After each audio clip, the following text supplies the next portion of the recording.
किताबी गुफ्तगू क्योंकि बात करना जरूरी है।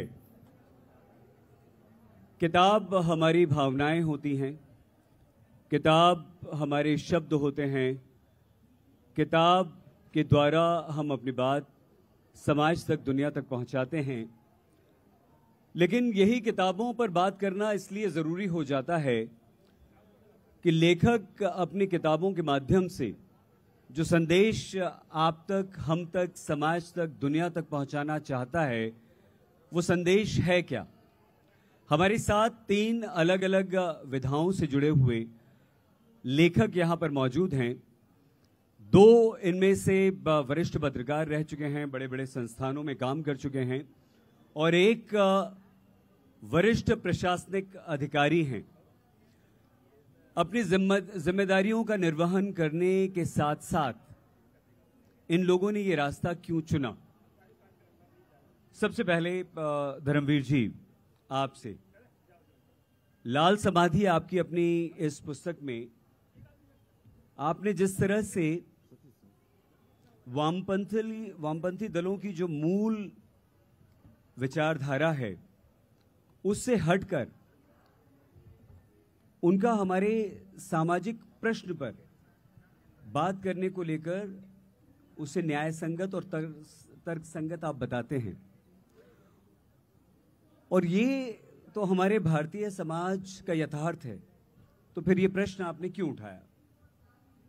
क्या जाति की बात कर रहे हैं? जी, जातीय प्रश्न जो आपने वामपंथी दलों की मूल विचारधारा है उसको जातीय प्रश्न पर क्यों उठाया? शुक्रिया शहीद भाई, मैं आभारी हूँ, मैं कृतज्ञ हूँ आज तक का जिसने मुझे ये मौका दिया है। तो सबसे बड़ी बात है, जाति यथार्थ है हिंदी पट्टी का, लेकिन जाति की उद्धार की जरूरत है। और जिस तरह से हमने देखा है कि पेरियार, फुले और अंबेडकर, इसके अलावा ये चलता रहा कांशीराम और बहन मायावती और अब चंद्रशेखर आज़ाद। तो जाति की बात तो अक्सर होती है और जाति जाति नहीं है, लेकिन जाति का जो एक राजनीतिकरण हुआ है, इस राजनीतिकरण में कुछ मुट्ठी भर ही लोग हैं जिसको इसका फायदा हुआ है।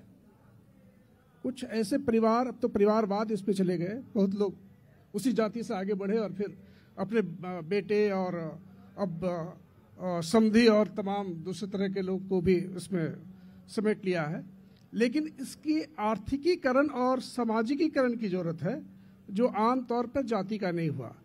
आप देखिए दक्षिण भारत में, ये हिंदी पट्टी की बात हम कर रहे हैं कि हिंदी पट्टी में सिर्फ राजनीतिकरण हुआ है, इसमें सामाजिकरण और आर्थिकीकरण नहीं हुआ है। लेकिन आप साउथ में चलिए तो नाडार जाति, आपको याद होगा कि ऐसी जाति जिसकी महिलाएं कभी वस्त्र जो है ऊपर नहीं पहन पाती थी।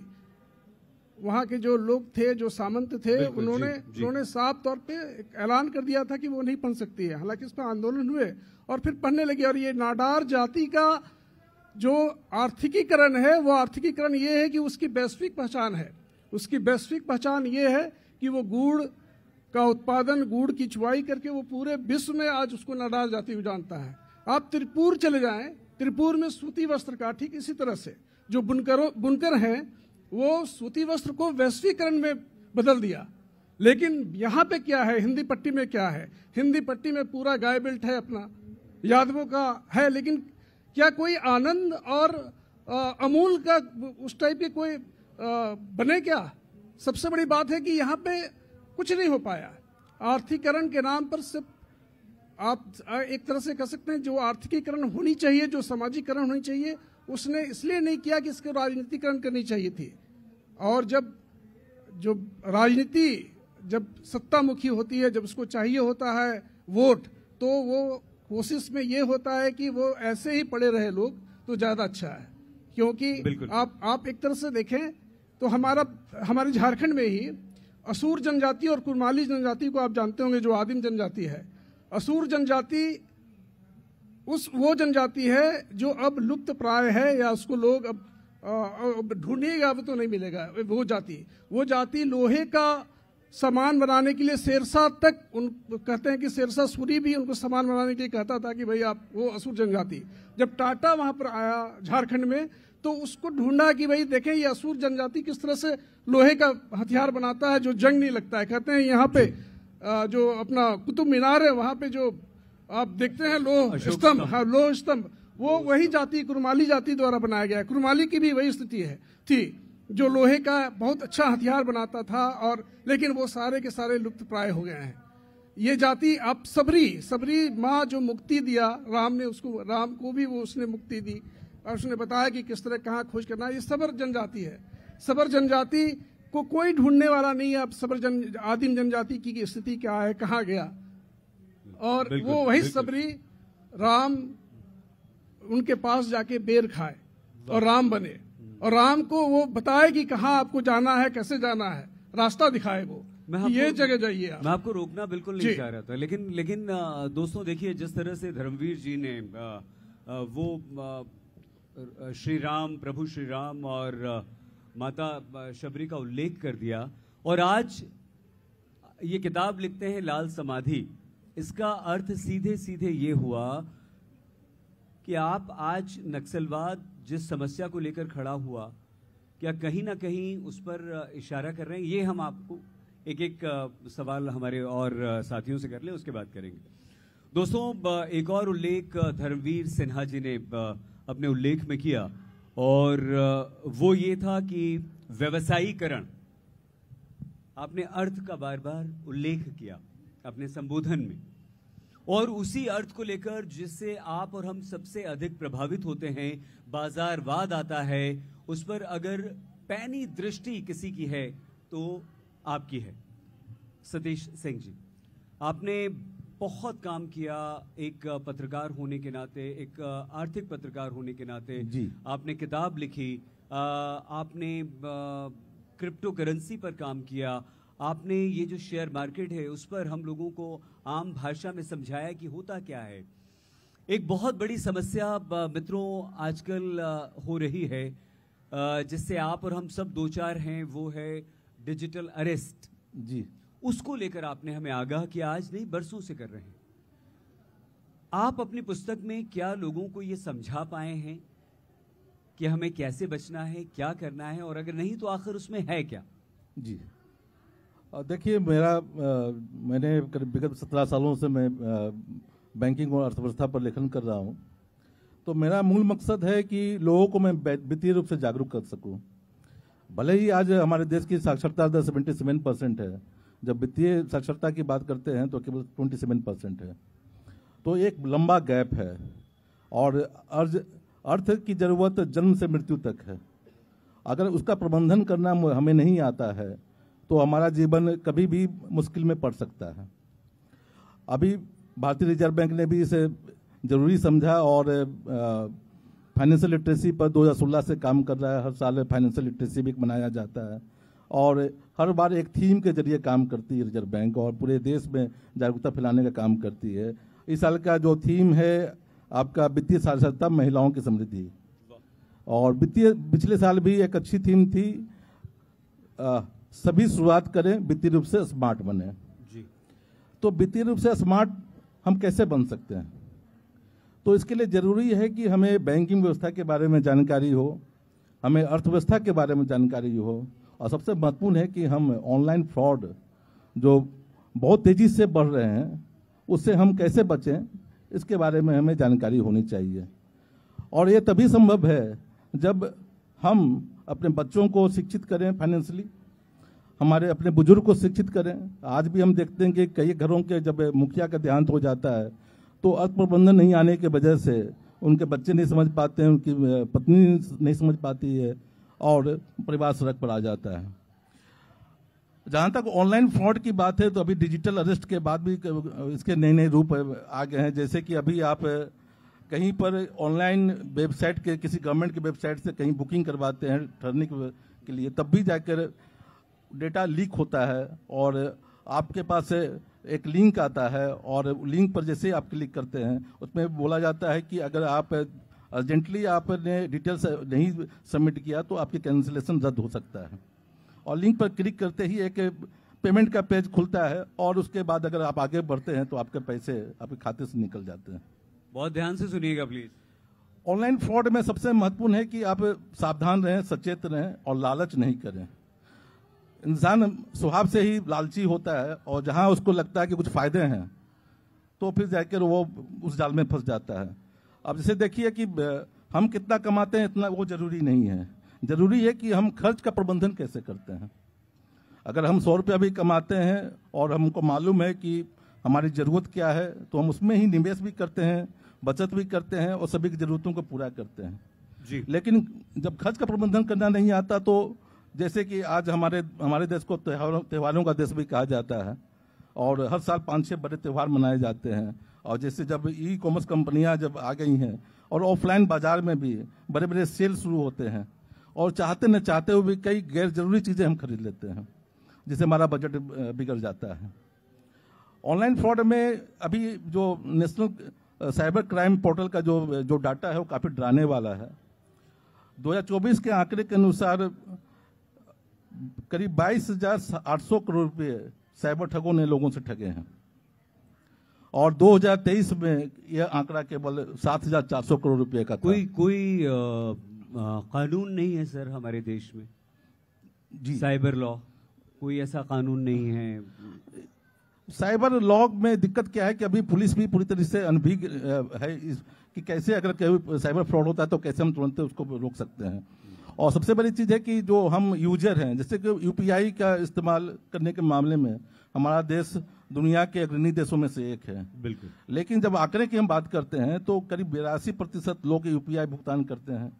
लेकिन जब हम जोखिम में फंसते हैं, मतलब यूपीआई लेनदेन से जुड़े जो जोखिम होते हैं उसके बारे में जानकारी की बात करेंगे तो केवल 31% लोगों की इसकी जानकारी है कि जब हम इसे कनेक्टिविटी चला गया, जब पेमेंट कर रहे हैं तब तो आपका खाता डेबिट हो जाता है और सामने वाले के खाते में पैसे नहीं पहुंच पाते हैं।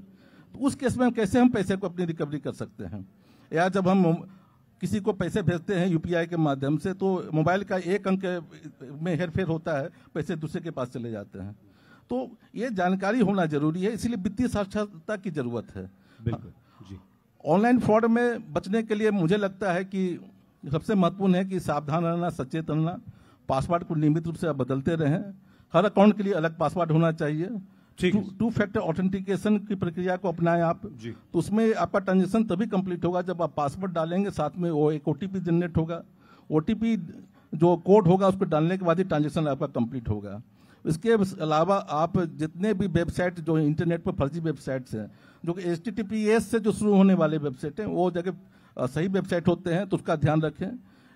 फ्रॉडस्टर क्या करते हैं कि जो बड़ी कंपनियां हैं उसके मिलते जुलते नाम से वेबसाइट बनाते हैं और हम झांसे में फंसते हैं। हम सर फिर से आएंगे आपके पास और विस्तार से समझेंगे, क्योंकि हम चाहते हैं कि आज अगर आप यहाँ पर हैं साहित्य आज तक के इस मंच पर तो आप हमें एजुकेट करके भी जाएं। जरूर जरूर, जरूर। दोस्तों, एक और विशेष मेहमान हमारे साथ हैं यहाँ पर, एक वरिष्ठ प्रशासनिक अधिकारी, और अगर वो अधिकारी संवेदनशील है, वो अधिकारी अपने समाज के बारे में सोचता है और साहित्य के माध्यम से वो हमारी कुरीतियों पर कुठाराघात करता है, तो ये बहुत अच्छी बात होती है। बहुत धन्यवाद केडी सिंह साहब। आपका साहित्य सृजन, आपका वो माइक, साहित्य सृजन के माध्यम से समाज को एक दिशा देना, और क्योंकि आप एक वरिष्ठ प्रशासनिक अधिकारी हैं तो आप बहुत सारा न्याय तो आप स्वयं भी कर सकते हैं हाशिए पर, या आपकी 1 दर्जन से अधिक पुस्तकें। क्या ऐसी चीज है जो आपको आक्रोशित करती है, आपको आंदोलित करती है और लिखने के लिए प्रेरित करती है? बहुत धन्यवाद सही जी।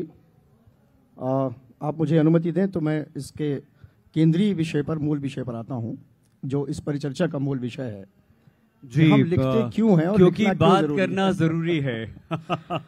तो देखिए, दरअसल क्या है कि ये वाचालता का युग है, ये कहने का युग है, सुनने का नहीं है। ये दौर ऐसा है जब हर आदमी अपनी बात कहना चाहता है, सुनना किसी की नहीं चाहता। और मैं इसको अपना सौभाग्य समझता हूं कि हम आज एक साहित्यिक मंच पर बैठे हैं। अगर ये मंच किसी टीवी डिबेट का होता तो यहां संवाद नहीं, विवाद हो रहा होता। तो अब बस यहीं से मैं कहूंगा कि लिखना क्यों जरूरी है, ये इसी सवाल का जवाब है कि जब कोई आदमी किसी को सुनना न चाहे तो पढ़ने की संभावनाएं तब भी बची रह जाती हैं। अभिव्यक्ति जो है, अभिव्यक्ति अपने हर रूप में, चाहे वो लिखने में हो, चाहे वो चित्रकारी में हो, चाहे वो थिएटर में हो, हर रूप में मानवीय संवेदनाओं की वाहक है। और आप ये पाएंगे, अगर आप इतिहास उठाएं तो देखेंगे, जब भी समाज को इतिहास में किसी भी सभ्यता को बहुत ज्यादा दुख, दर्द और हताशा से गुजरना पड़ा है, उस वक्त वहां का साहित्य और ज्यादा मजबूत हुआ है, ज्यादा समृद्ध हुआ है। भारत के बारे में ले लीजिए, यूरोपीय पुनर्जागरण पे ले लीजिए, पूरे वैश्विक समुदाय में जब कोई समाज संकट पे पड़ता है, उस वक्त वहां का साहित्य ज्यादा गुणवत्तापूर्ण और ज्यादा समृद्ध होता है। वजह क्या है? वजह सिर्फ यही है कि अभिव्यक्ति का सबसे उच्च स्तर है लिखना, और इसलिए लिखना जरूरी है। अब मैं केवल इस परिचर्चा में मैं ही अपना केवल प्रवचन नहीं देता जाऊंगा, क्योंकि मैंने ये भी कहा कि कहना और सुनना दोनों जरूरी है। मैं यहां बैठे लोगों से पूछता हूं, इनमें से कितने लोग ऐसे हैं जिनके घर में दर्पण नहीं है, आईना नहीं है क्या कोई? बताइए बताइए। नहीं, अरे कैसे जिसके घर में आईना नहीं है, शीशा नहीं है कोई? ठीक है, हम आपका सम्मान करते हैं। मैं समझता हूं कि शायद ही कोई ऐसा हो। तो जब आपको हर घर में आईने की जरूरत है, तो समाज को आईने की जरूरत नहीं है सर। आप और समाज का आईना साहित्य है। आप आज्ञा दें तो पूछें कि क्यों उन्हें जरूरत नहीं है। जरा नहीं, उन्होंने मेरे ख्याल से ऐसा नहीं कहा। क्या आप ये कहना चाहते थे कि आईना नहीं है आपके पास? अगर माइक हो तो दे दीजिए प्लीज।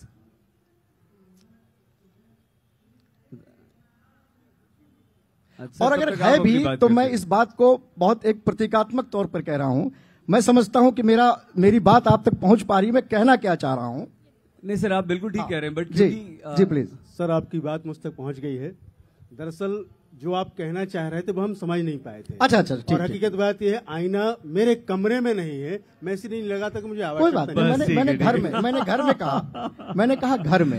ये घर में आईने का होने का मतलब है सर, अब ये तय हो गया कि हर घर में आईना है। जी। एक में नहीं था, वो आपने जाहिर कर दिया कि उसमें भी है। उसमें भी है। मैं जो कहना चाह रहा हूं वो ये कहना चाह रहा हूं कि समाज जो है, साहित्य जो है, वो समाज का दर्पण है, उसका आईना है।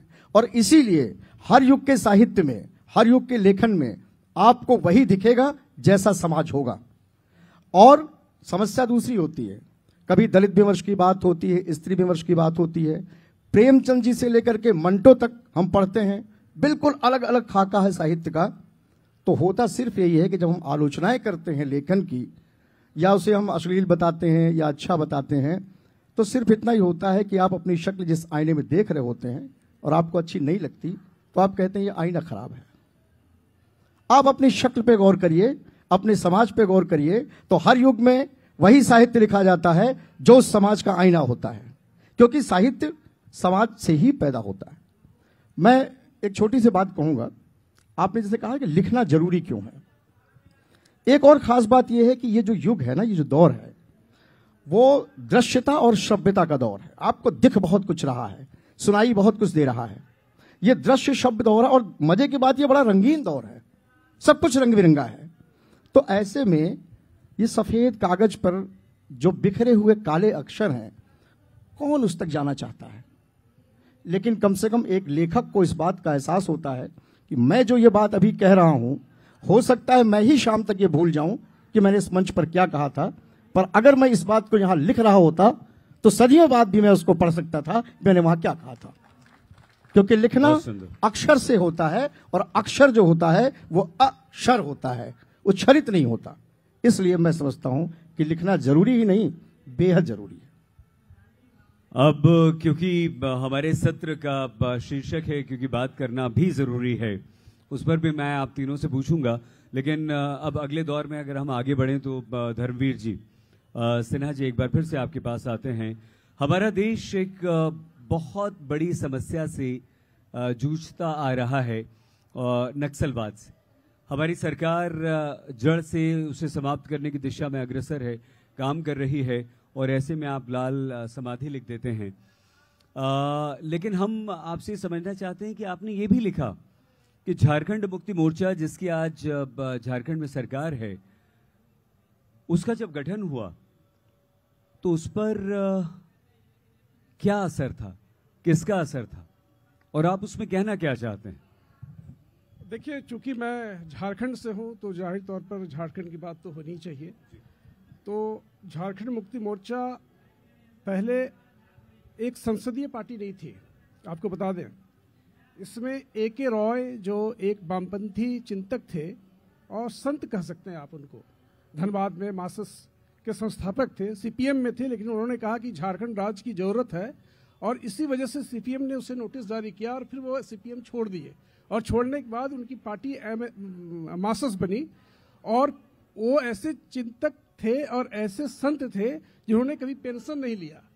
हम लोग कभी कोई वामपंथी को ढूंढने जाते थे तो सबसे पहले उनके घर खटखटाते थे कि उनसे मिल जाए बाइट तो काफ़ी है। जब मैं आज तक में था और जब भी धनबाद जाता था वामपंथ का कभी कोई जरूरत पड़ती थी तो और वो घर पे एकदम नीचे सोते थे, पंखे भी उनके घर पे नहीं, खपरेल का मकान।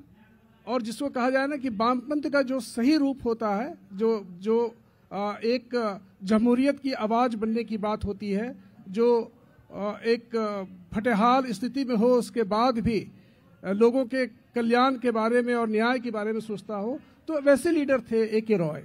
A.K. रॉय के मित्र थे विनोद बिहारी महतो। विनोद बिहारी महतो कुर्मी के बड़े लीडर थे और वो एक शिवाजी समाज चलाते थे। चूंकि झारखंड में नक्सलवाद के अलावा सामाजिक कुरीतियां भी काफ़ी थी। आप यकीन नहीं करेंगे, आज भी है वो है। आप संथाल परगना से लेकर के चाईबासा और आप पलामू इलाके में आप चले जाएं तो आज भी डायन करार कर हत्याएं होती है महिलाओं की। और उसमें कई ऐसे शराब पी करके कई ऐसे आदिवासी हैं जो अपनी माँ को भी कत्ल करके ले आते हैं कि हाँ इन्होंने डायन करके मेरे बच्चे को खा लिया। ये आज भी है। तो ऐसी स्थिति में जहाँ पे आप सुदखोरी था, जहाँ पे महाजनी का एक कुरीतियाँ थी, जहाँ पे अशिक्षा और शराबखोरी की बात तो छोड़ दीजिए, छोटी सी बात हो गई।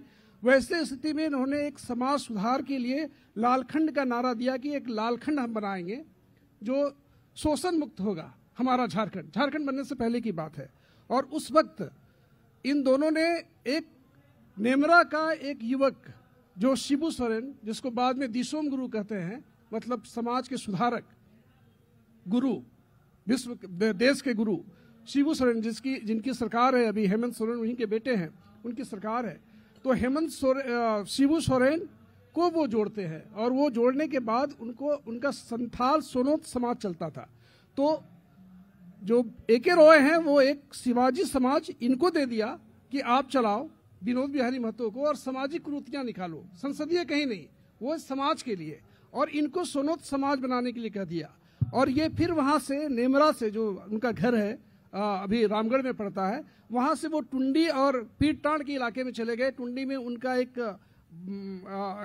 ये भी बना जिसको कहते हैं कि जहाँ पर वो बैठक करते थे और वहाँ पे जो शिबू सोरेन है वो 400-500 लालटेन जला करके लोगों को शिक्षा भी देते थे उनके लोग।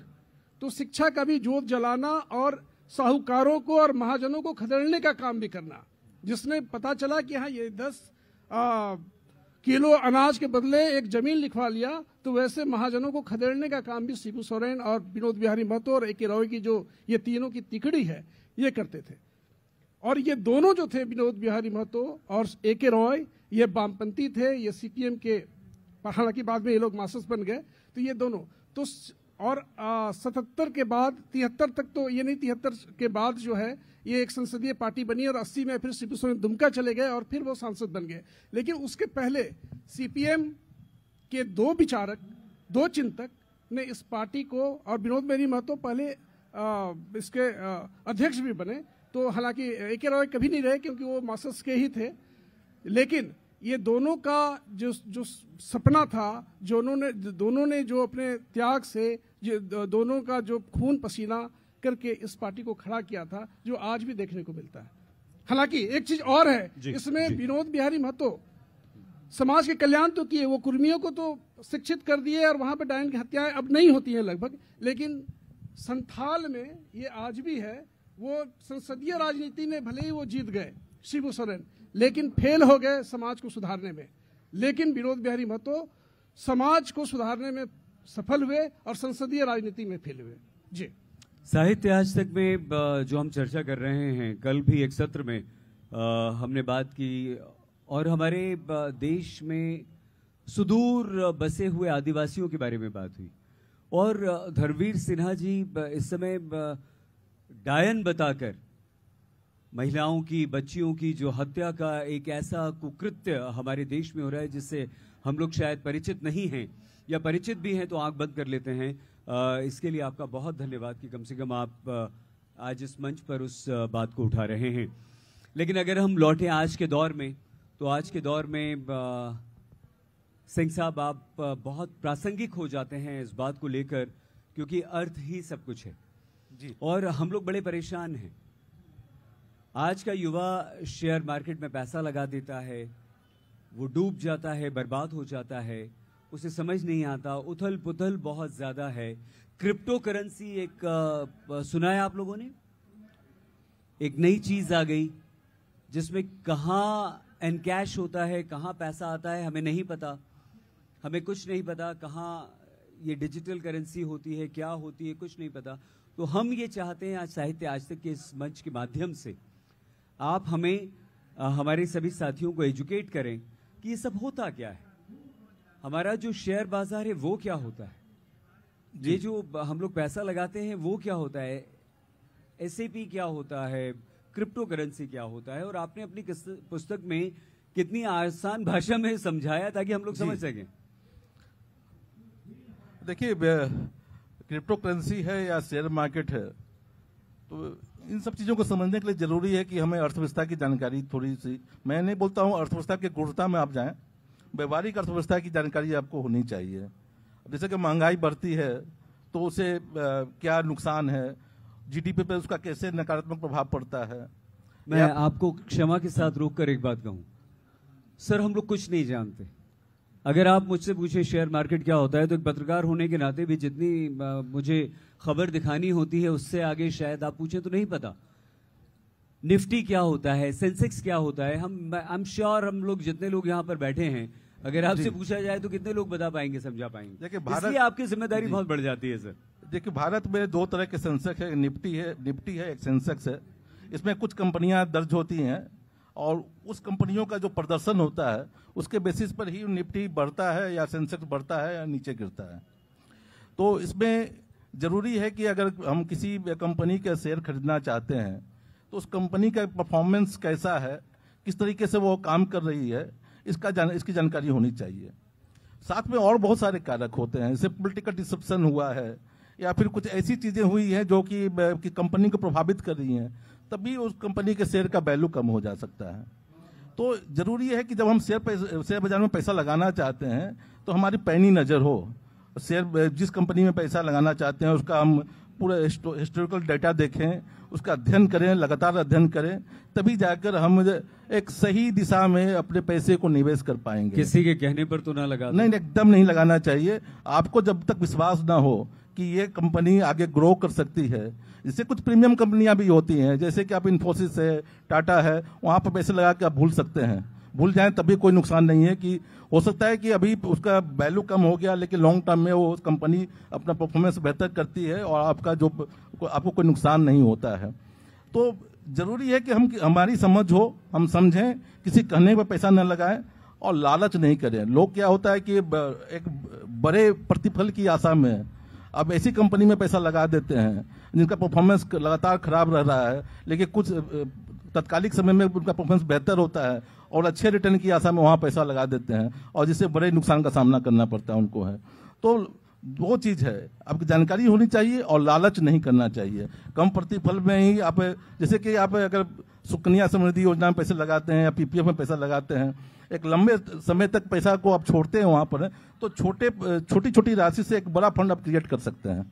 लेकिन शेयर मार्केट में नॉर्मली हम लालच की वजह से जाते हैं, हमको जल्दी से पैसे की जरूरत होती है। और एक चीज क्लियर कर लें कि पैसे जल्दी से नहीं मिलते हैं, मेहनत करनी पड़ती है, अगर आप बिना मेहनत किए हुए भी निवेश करके पैसा कमाना चाहते हैं तो सतर्क रहें, लालच नहीं करें। नहीं तो इसका मतलब आप ये कहना चाहते हैं कि शेयर मार्केट में भी मेहनत करनी पड़ेगी। आप एकदम हम तो मेहनत ये करनी समझते हैं कि पड़ेगी। कुछ नहीं, पैसा लगा दीजिए और नहीं मालूम- वहाँ मेहनत मालूम करनी हो पड़ेगी, जाएगी। जानकारी आपको रहनी चाहिए, नॉलेज होना चाहिए और लगातार आपको पैनी नजर रखनी पड़ेगी कंपनी के परफॉर्मेंस पर, तभी आप पैसा लगाएं, you. अन्यथा न लगाएं। जी, आपकी पुस्तक का कितना असर हुआ?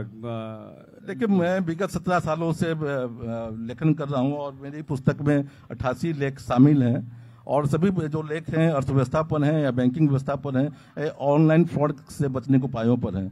और जिन अखबारों में मेरे लेख छपते हैं उनका एक्सेस, कुछ अखबारों के जो सब्सक्रिप्शन है 5 करोड़ से अधिक है। तो मुझे लगता है कि अगर बहुत ज्यादा नहीं, 1 लाख 2 लाख लोग भी अगर मेरे लेख को पढ़ करके अगर कुछ बेहतर काम कर पा रहे हैं तो मेरा मतलब कि लेखन सफल है, मेरा जीवन सफल है। नहीं, हमें लगता है ये आंकड़ा बहुत आगे जाता है। आपने 1 लाख 2 लाख बहुत कम बताया है, ये काफी आगे जाएगा। दोस्तों, हमारे जो 2 और साथी मेहमान हमारे हैं, हम धर्मवीर सिन्हा जी से ये निवेदन अवश्य करेंगे कि वो अपनी इस पुस्तक का, जिसका हम विमोचन भी इसके बाद करेंगे, उसका कोई ना कोई अंश हमें पढ़कर जरूर सुनाएं। लेकिन सर, सिंह सर, उससे पहले आपसे आपके बारे में बता दूं कि बहुत ही सुंदर, बहुत अच्छा गाना गाते हैं। तो साहित्यिक चर्चा में आपको हम छोड़ेंगे नहीं, गाना सुने। इस सत्र का तालियां बजा दी, वाह वाह। इस सत्र का समापन हम केडी सिंह सर के गीत से करेंगे। मैं आपसे ये समझना चाह रहा था कि आपको कौन सी ऐसी सामाजिक कुरीतियां हैं जो सबसे ज्यादा आंदोलित करती हैं और आप अपने लेखन में किस चीज का ख्याल रखते हैं, और अपनी इस साहित्यिक यात्रा के बारे में भी कुछ बताइए। जी जी, देखिए सही जी, पहले तो मैं आपको ये भ्रम आपका निकालना चाहूंगा कि केवल कुरीतियों पर ही लिखा जाता है। कोई समाज जो बहुत अच्छा समाज होता है, मैंने पहले बताया था, रिफ्लेक्शन है समाज का। बुरा समाज बुरा साहित्य रचेगा, अच्छा समाज अच्छा साहित्य रचेगा। इस रचने के पीछे की वजह जो है, मैं इसको अब एक छोटी सी घटना से आप लोगों को शेयर करना चाहूंगा। एक जगह है भोपाल के पास भीमबेटका, ये वहां शैलाश्रय है बहुत लाखों साल पुराने, जहां पर आदिवासी कभी शरण लिया करते थे। और ये वो वक्त था जब न लोगों के पास रहने के घर थे, कोई कंसेप्ट ही नहीं था, गुफा में रहते थे, प्रतिकूल मौसम, वर्षा, ईश्वर पे भरोसा, बस जैसे जैसे जी रहे थे। पर उन लोगों ने वहां की दीवारों पर कुछ चित्र बनाए हैं, कुछ चित्र उकेरे हैं। आप जाएंगे वहां देखेंगे तो उनके आसपास की दुनिया, जैसे वो जानवर देखते थे, शाम को आए वो जानवर बना दिया। अगर नृत्य कर रहे हैं तो नृत्य करते हुए चित्र भी हैं। जरा सोच कर देखिए कि उन लोगों ने इतने प्रतिकूल मौसम में, जिसमें रहने के लिए नहीं, खाने के नहीं, कैसे वो चित्र उकेरे और क्यों उकेरे। तो दरअसल वो वहां पर अपने होने का प्रमाण देना चाहते थे कि हम कभी यहां थे। जब भी सभ्यताएं, समुदाय अपने होने का प्रमाण छोड़ना चाहते हैं तो वो लिखती हैं सभ्यताएं। और जब से लिखना शुरू हुआ, तब से संवाद का वो स्तर शुरू हुआ कि मैं कुछ लिख देता हूं तो बहुत आगे तक भी लोग, नहीं तो पहले क्या था, साहित्य की वाचिक परंपरा थी। एक ऋषि ने अपने 10 बच्चों को, शिष्यों को सुना दिया, जो बस वही किताब है और वही कैरी हो रही है उन 10 से आगे के 10 को। लेकिन जब लिखने का समय आया, जब ताड़पत्र आए या जब लेखन का आविष्कार हो गया, तो फिर तब की लिखी हुई किताबें आज हम पढ़ रहे हैं, आज की लिखी हुई किताबें शायद अगली सदियां तक पढ़ेंगी। यह लिखने का चमत्कार है। तो जब साहित्य रचा जाता है और लिखा जाता है तो उसके पीछे मूल भावना खुद को प्रमाणित करने की और अभिव्यक्त करने की होती है, जो मैं समझता हूं। बिल्कुल ठीक है। धर्मवीर जी, एक अंश जरूर आप सुनाइएगा, लेकिन उससे पहले हम ये भी समझना चाहते हैं कि आपने ये भी लिखा पुस्तक में कि जो वामपंथी दल हैं, उन्होंने कांग्रेस या क्षेत्रीय दल या मध्यमार्गीय राजनीतिक दलों के साथ जो गठबंधन किया, उनके साथ मेल मिलाप किया। तो इसमें आपको आपत्ति क्या है? इसमें आपत्ति क्यों व्यक्त की गई? नहीं, आपत्ति इस बात को लेकर के है कि आप सत्ता के लिए और सत्ता पाने के लिए गठबंधन मत कीजिए। आप मुद्दे पर बात कीजिए। पहले मुद्दे पर कभी कोई आंदोलन करके दिखाइए कि उस पर आप लोग एक साथ हैं कि नहीं। मुद्दे की जब बात होती है, कोई भी एक मुद्दा आप बताइए जिसमें कि सब लोग मिल गए हों, जो आजकल गठबंधन स्टिक, जब इलेक्शन होता है तो उसके पहले गठबंधन तैयार, लेकिन कोई जो सामाजिक मुद्दे हों जिसको लेकर के आप आगे बढ़े, कभी नहीं बढ़े। और सिर्फ जितनी भी राजनीतिक पार्टियां हैं, खासतौर पर वामपंथ को लेकर मैं जरूर कहूंगा कि जो पहले स्थिति थी, फिर आपको उसी तरह से आपको आगे बढ़ना होगा। सत्तामुखी नहीं होना होगा। राजनीति को कभी सत्तामुखी की सोच लेकर आगे नहीं बढ़ना चाहिए, उसको लोकमुखी, उसको जनमुखी होना चाहिए। आप जनमुखी और लोकमुखी नहीं होंगे तो आपको लोग धीरे धीरे भूल जाएंगे, नहीं, लेकिन जन समर्थन समाप्त हो जाएगा। आप तो आदर्शवादी बातें कर रहे हैं और राजनीति में हमें आदर्श कहाँ दिखता है? ये तो आदर्शवादी बातें हो गई। नहीं, आदर्शवादी बात नहीं है। इसमें सबसे बड़ी बात है कि आपके जो, जब हम वामपंथ की बात करते हैं, जो आपके पुराने कामरेड है उसके मन में क्या हो रहा होगा। आप देखिए, अभी बिहार का जस्ट चुनाव पूरा हुआ, उस समय जो चंद्रशेखर की हत्या करने वाले शहाबुद्दीन, उस चंद्रशेखर की मां 3-4 दिनों तक लगातार रोते हुए थाने पहुंचती है और कहती है कि नहीं, शहाबुद्दीन ने मारा, और नामजद अभियुक्त करार दिए जाते हैं। उसके बाद केस चलता है और तमाम चीज है।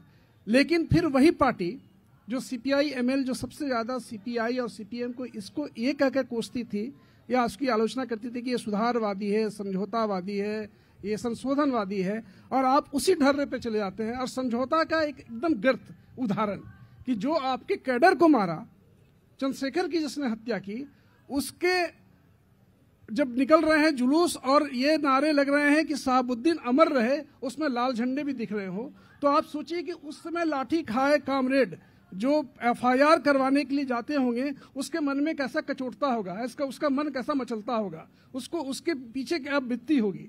लेकिन आपको चाहिए था कि हम सीटों की संख्या बढ़ाएं, जो पिछले बार हुआ था आरजेडी के साथ। आप भूल गए कि हमारा कैडर के साथ क्या हो रहा है।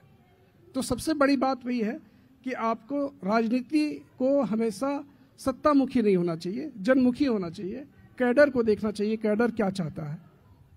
आज के डेट में लोग सत्ता से पैसे, पैसे से सत्ता, यही बिहार के चुनाव का मैं उदाहरण दे रहा हूं।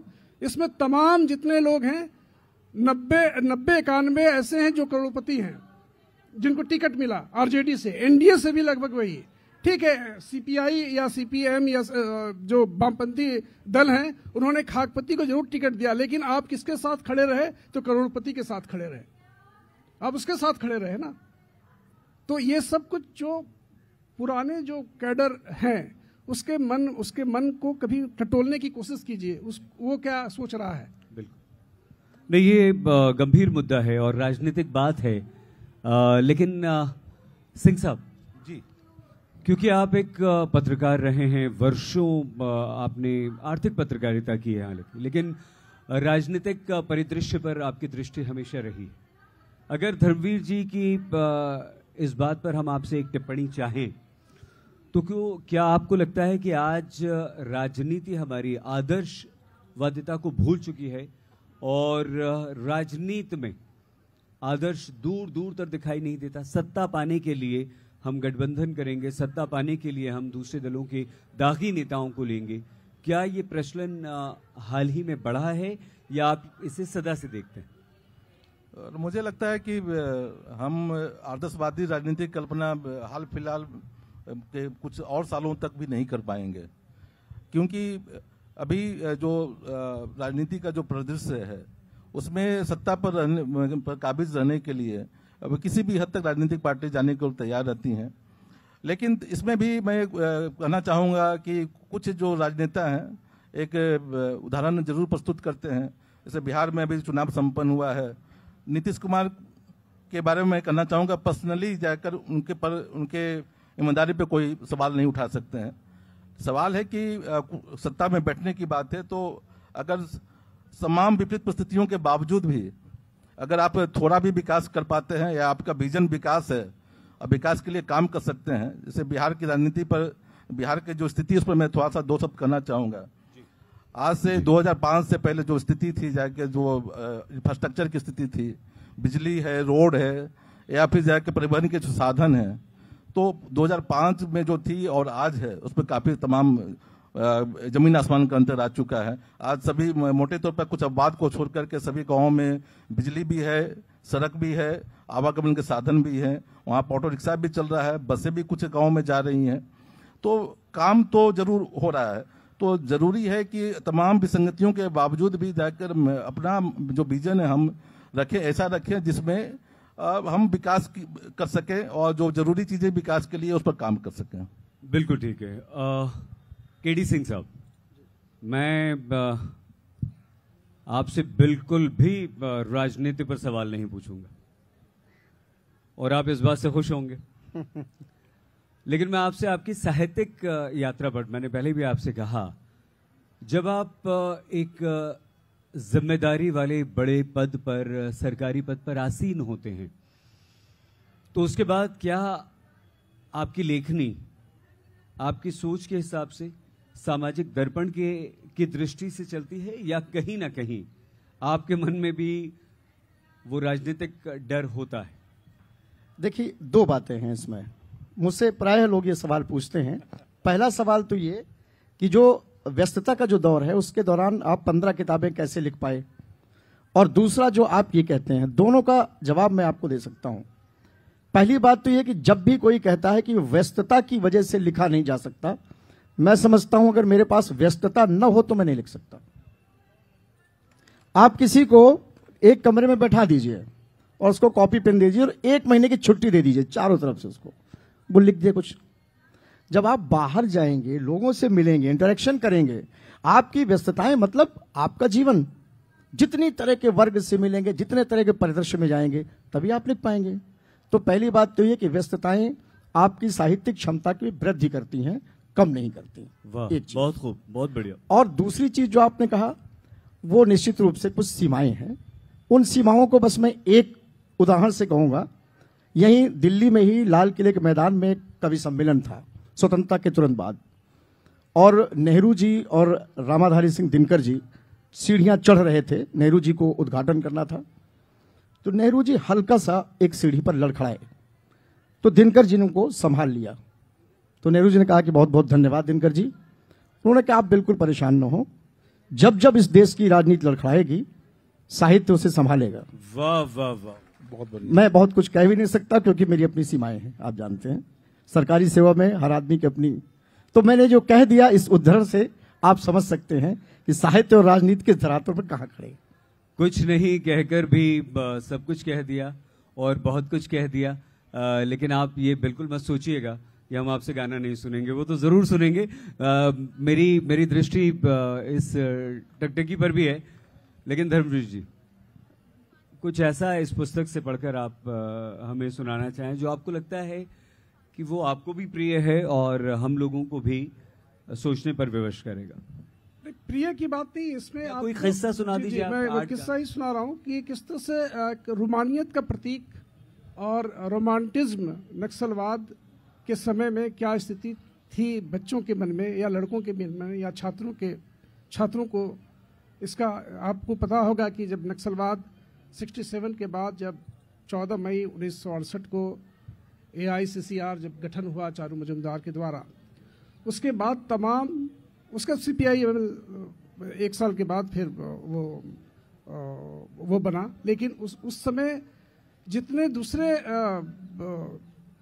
विश्वविद्यालय के छात्र भी थे जो छोड़ के नक्सल की तरफ गए, क्योंकि उनको लगा कि नहीं, यही एक रास्ता ऐसा है जिसमें कि हम बदल सकते हैं। तो सत्ता से संघर्ष हुआ। हाँ, ना सीधे तौर पर। नहीं, वही मैं, लेकिन इसमें एक कहानी आपको मैं बता रहा हूं दुर्गापुर का। ये औद्योगिक नगर है बंगाल का, दुर्गापुर में। दुर्गापुर के RIT में ऐसा ही सम्मेलन चल रहा था, और उस सम्मेलन में, वामपंथ के सम्मेलन में, एक बैच बांटे जा रहे थे वो माओ के, और उनको दिया जा रहा था वो बैच जो कि सक्रिय मेंबर है, उन्हें बैच मिलता था। एक लड़का गया और उसने कहा कि मुझे भी बैच चाहिए, वो मुझे भी लगानी है अपने शर्ट पर वो बैच, माओ का बैच। एक बहुत बड़ी बात थी, जिसको बैच मिल रहा था तो उनको लगता है कि अरे मुझे एक अवार्ड मिल गया और मैं CPI ML का सदस्य बन गया। तो उस बैच के लिए उसने उससे मांग की, तो वहां पे जो अधिकारी थे उन्होंने कहा कि नहीं, ये सबको नहीं मिलता है, वो ये सक्रिय लोगों को मिलता है। तो सक्रिय लोग कैसे सक्रिय बनेंगे? तो जिसका कि वर्ग शत्रु के खून से हाथ रंगा हो, उनको मिलता है ये। और वर्ग शत्रु के रूप में आप वर्ग दुश्मन के रूप में पुलिस और जो सुरक्षा गार्ड है वो थे। वो नीचे उतरा और नीचे उतरने के बाद दुर्गापुर स्टील SIL जो है इंडिया लिमिटेड जो है स्टील इंडिया लिमिटेड, उसके एक गार्ड को पकड़ा और चाकू से घोंप दिया और वो सना हुआ चाकू लेकर के पहुंचा फिर मंच पर और बोला कि लीजिए मैंने मार दिया, अब मुझे बेच दो। तो ये रोमांटिज्म आप देखिए, आप ये उस समय जितने छात्र थे उसको नक्सलवाद को लेकर क्या आकर्षण था, किसी भी हद तक ये कहानी आपको बता देगा। जी, मैं बहुत ही क्षमा के साथ, ये ग्लोरिफिकेशन नहीं है, आप ग्लोरीफाई तो नहीं कर रहे हैं। नहीं, मैं ग्लोरिफिकेशन की यहाँ नहीं, ये मैं बता रहा हूँ कि क्या रोमांटिज्म था उस समय, इसकी बात मैं कर रहा हूँ कि किस तरह से लोग को लगता था कि नहीं ये एक जगह है जहां से सत्ता बदलेगी, क्योंकि बंदूक के नोक से सत्ता माओवादी का था ना, कि बंदूक से नोक से सत्ता लोकतंत्र को लाना है। चारू मजुमदार भी यही चाहते थे, कानू सन्याल भी यही चाहते, लेकिन हुआ क्या, कानू सन्याल को आत्महत्या करनी पड़ी। हताशा का दौर, देखिए एक समय था जो ये उत्साह का चरमोत्कर्ष से हताशा का गर्त तक। आज क्या देख रहे हैं हम, लाल झंडा, लाल समाधि, यही है, ये लाल झंडे की समाधि है जो समाधि में तब्दील हो गई है। समाधि हालांकि ये प्रतीकात्मक शब्द है, लेकिन लाल झंडे किस तरह से, वामपंथ किस तरह से समाधि में तब्दील हो गया है, ये इस किताब में इसी का जिक्र है। और ये पूरी तरह से रिपोर्टाज है, इसमें कोई कल्पना नहीं है जी।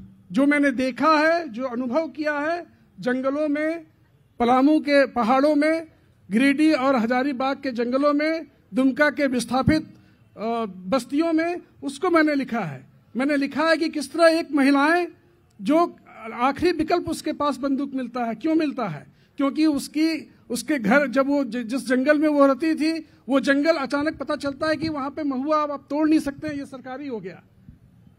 वो जहां पे कभी BCCL को जहां भी आप कोड़िए, झारखंड में तो कोयला मिलेगा क्योंकि वो रत्नगर्भा है जी। और 40% वहां पे माइंस मिनरल है। तो जाहिर तौर पर जिस जगह पर वहां पे महिलाएं, जहां पे आदिवासी रहते थे, वहां से वो विस्थापित हुए तो क्या हुआ कि पूरा गांव उजड़ गया। जो पुरुष थे वो शहर की ओर चला गया दिहाड़ी करने के लिए। महिलाएं जो निरंतरता का जीवन जीती थी, जो जहां घरौंदा बनाती थी, वहां पे वो रेजा समझते हैं ना आप, वुमेन जो लेबर हैं, वो रेजा का काम करती हैं, पीठ में बच्चे बांध करके अपने ही जमीन पर, क्योंकि मुआवजा उसको कब मिलेगा पता नहीं, अभी तो सरकार ले ली है, मुआवजा कब मिलेगा पता नहीं। और फिर यही भूख पहुंचती है उसके रसोई घर में और फिर शरीर को भी नोचती है यही भूख। कल्पना कर सकते हैं मित्रों, आप देख रहे हैं किस तरह की बातें यहाँ पर हो रही हैं। आज हमारे देश में ऐसा हो रहा है। मैं सतीश जी आपके पास अर्थ से जुड़ा हुआ प्रश्न लेकर आ रहा था, लेकिन समय हमारे साथी लोग समाप्ति की घोषणा वो कर रहे हैं। हालांकि हमारे पास अभी समय कुछ है। सर जल्दी से आपसे मैं माफी चाहता हूँ, अब समय खत्म हो। हाँ प्लीज प्लीज प्लीज। इस पुस्तक में एक लेख डिजिटल अरेस्ट पर है, तो इससे बचने के लिए एक ही चीज मैं कहना चाहूंगा कि भारतीय कानून व्यवस्था में डिजिटल अरेस्ट के कोई प्रावधान नहीं है। तो आप डरे नहीं, इस तरह की स्थिति उत्पन्न होती है, आप मानसिक दबाव में नहीं आए। अगर मानसिक रूप से कमजोर नहीं होते हैं तो इस तरह के फ्रॉड से आप बच सकते हैं। बहुत धन्यवाद। बिल्कुल ठीक है। और ये डिजिटल अरेस्ट तो हमें लगता है कि आप सब जानते होंगे, सुन रहे होंगे। सर 2 छंद समाप्ति। अब जो आपने चाहा था बस 2 लाइनें मैं सुना दे रहा हूं। मेरी ही अपनी लिखी एक गजल है, समय कम है इसलिए 2 ही 3 पंक्तियां, मुझे याद भी उतनी ही है। इल्म को खरीद कर वाइज तो तुम बन जाओगे। इल्म मतलब एजुकेशन, शिक्षा। इल्म को खरीद कर वाइज तो तुम बन जाओगे। चेहरों को जो पढ़ सके वो फन कहाँ से लाओगे। इल्म को खरीद कर। और बस एक लाइन और, इसके बाद मैं खत्म करूंगा कि ये जंग का माहौल है, मयसर नहीं एक नींद भी, ये जंग का माहौल है। मयसर नहीं एक नींद भी, 2 गज जमीन के नीचे ही आराम से सो पाओगे।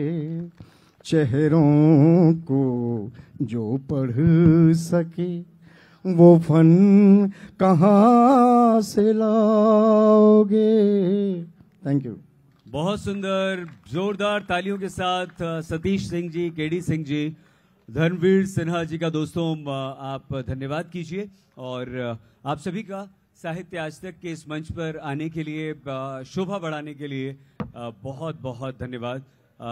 धर्मवीर सिन्हा जी की पुस्तक, आपकी पुस्तक का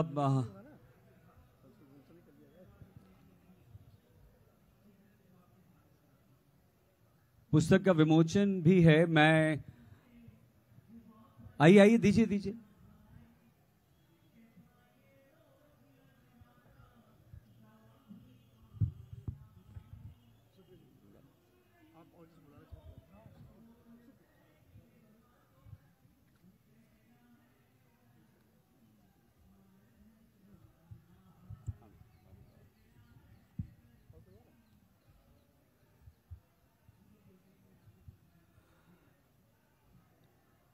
आज तक के न्यूज डायरेक्टर सुप्रिया प्रसाद जी, साहित्य आज तक के कर्ता धर्ता, देख लीजिए इन्हीं के नेतृत्व में ये सारा आयोजन होता है।